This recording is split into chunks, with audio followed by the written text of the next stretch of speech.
তো নমস্কার বন্ধুরা, আশা করি সবাই ভালো আছেন। তো বন্ধুরা, একটা খবর বা একটা আপডেট কিন্তু বিভিন্ন জায়গায় খুব ছড়াছড়ি করছে যে সাকিব খানের যে তুফান তুফান বলি সাকিব খানের যে দরদ ছবিটা সেপ্টেম্বরে আসার কথা। তো সেই ছবিটা যদি সেপ্টেম্বরে রিলিজ হয় তাহলে সেই ছবিটা কিন্তু বিরাট বড় চাপে পড়বে। তো অনেক ক্রিয়েটার দেখছি এই বিষয় নিয়ে কথা বলছে, অনেকে বলছে এটা ভুল, অনেকে বলছে ঠিক। কিন্তু আমার কি মতামত রয়েছে সেটাই আপনাদেরকে জানানোর চেষ্টা করব। তো আশা করব ভিডিওটা খুবই ইন্টারেস্টিং হবে, ভিডিওটাকে আপনারা শেষ পর্যন্ত দেখবেন। আর চ্যানেলটায় নতুন হয়ে থাকলে অবশ্যই চ্যানেলটি সাবস্ক্রাইব করে নিয়ে পাশে বেল আইকনটা অবশ্যই প্রেস করে দিয়ে রাখবেন। তো আমার যে বিষয়বস্তু বা আমার যে মতামত সেটা যদি আমি বলি, তো ডেফিনেটলি ছবিটা দেখুন, ক্ষতি হবে না সেটা যে যারা বলছে তারা কিন্তু বলবো না যে ভুল, আবার যারা বলছে তারাও যে ভুল সেটা বলবো না। বাট ডেফিনেটলি কিছু না কিছু একটু হালকা ক্ষতি হতে চলেছে। যদি আমি ভালো করে বাংলাদেশের এই মুহূর্তে পরিস্থিতিটার দিকে লক্ষ্য করেন, তো বাংলাদেশের পরিস্থিতি আমরা যতই বলি ভালো হয়ে গেছে, ইন্টারনেট চলেছে, কিন্তু অ্যাকচুয়ালি দেখি বাংলাদেশের পরিস্থিতি কিন্তু এখন একটু প্রচণ্ড কষ্টের মধ্যে রয়েছে। যখন কি হয়, ডেফিনেটলি যখন একটা বড় একটা মর্মান্তিক ঘটনা সেইখানে কোনো একটা জায়গায় ঘটে, তখন সেই মুহূর্তে কিন্তু সেই সময় মানুষ একটু নিশ্চুপ হয়ে যায়। তো ডেফিনেটলি এখন বাংলাদেশের এমন একটা বিরাট বড় পরিস্থিতির সম্মুখীন হয়েছিল, যার কারণে এখন বাংলাদেশের প্রায় প্রত্যেকটা মানুষই কিন্তু একটু চুপ, শান্ত।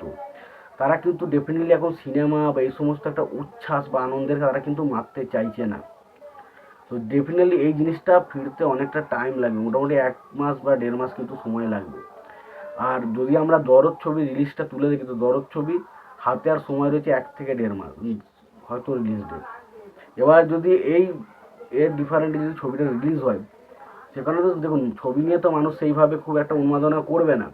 তো ডেফিনেটলি সেই কারণে অনেকের মনে হচ্ছে যদি ছবিটা অন্য কোনো টাইমে রিলিজ হতে পারতো, তা ছবিটা ডেফিনেটলি ভালো একটা কালেকশন করতে পারতো। এবং শাকিব খানের ছবি ডেফিনেটলি বাংলাদেশের ছবি মানুষ বিশাল পছন্দ করে, কিন্তু এই মুহূর্তে বাংলাদেশের কোনো অডিয়েন্সই কিন্তু সিনেমা নিয়ে বা কোনো কিছু নিয়ে খুব একটা নিজেদের মধ্যে আলোচনা করতে বা দেখতে প্রস্তুত নয়, যেটা দেখে বোঝা যাচ্ছে। এবং আমরা যদি ভালো করে দেখেন যে বাংলাদেশের বেশ কয়েকজন বড় বড় ক্রিয়েটার ছিল, মানে আমাদের যেমন ক্রিয়েটার ছিল, তারা কিন্তু এখন এই মুহূর্তে টোটালি কিন্তু অফ।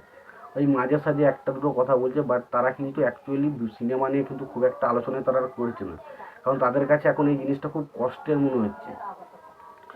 তারা তাদের তাদের যেন কোথাও না কোথাও একটু এখনো পর্যন্ত সেই দুঃখ বা মনোভাবটা তাদের কাটছে না। সুতরাং বোঝা যাচ্ছে যে আমি অনেক সাকিব খানের যারা ভক্ত রয়েছে তারাও দেখলাম ভিডিও বানিয়ে এই বিষয়টাই বলছে যে তারা কিন্তু এখনো পর্যন্ত খুব কষ্টে রয়েছে। অথচ তারা যদি এতটা কষ্টে থাকে, তারা যদি মনে করে যে এই মুহূর্তে আমাদের সিনেমা নিয়ে অতটা কথা বলা উচিত নয়, তো ডেফিনেটলি মনে হয় না যে সাধারণ দর্শক বা সাধারণ যারা মানুষ বা জনগণ রয়েছে তারা ডেফিনেটলি এই মুহূর্তে সিনেমা হলে গিয়ে ভিড় করবে এবং সাকিব খানের তুফান ছবি দেখার জন্য অতটা এক্সাইটেড হয়ে পড়বে।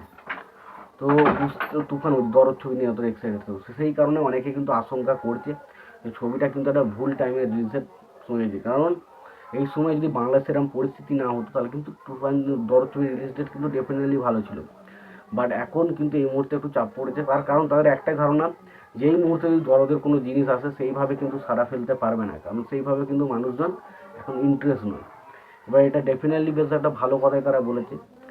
বাট দেখা যাক ছবিটা আলটিমেট রিলিজ ডেট পেছো কিনা। তো দরদ ছবিটার কপাল খুবই খারাপ। প্রথমত একটা রিলিজ ডেট ঠিক করা হয়, পরবর্তী রিলিজ হয় না। তারপর রাজকুমারের সঙ্গে তার পোস্টারগুলো এসে একটা হালকা হাইপ বাড়ে, বাট তুফান ছবি আসার পর তারা অনেকটা হাইপ আবার কমে যায়।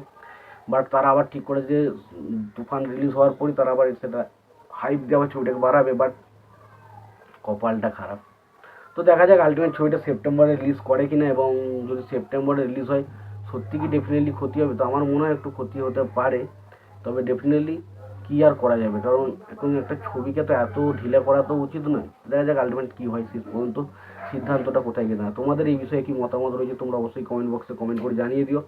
তোমাদের যদি ভিডিওটি পছন্দ হয়ে থাকে লাইক কমেন্ট শেয়ার করতে ভুলো না। চ্যানেলটি যদি নতুন হয়ে থাকে অবশ্যই চ্যানেল সাবস্ক্রাইব করে নিয়ে পাশে বেল আইকনটা অবশ্যই প্রেস করে দিও। ভালো থেকো, সুস্থ থেকো, দেখা হচ্ছে পরে ভিডিওতে।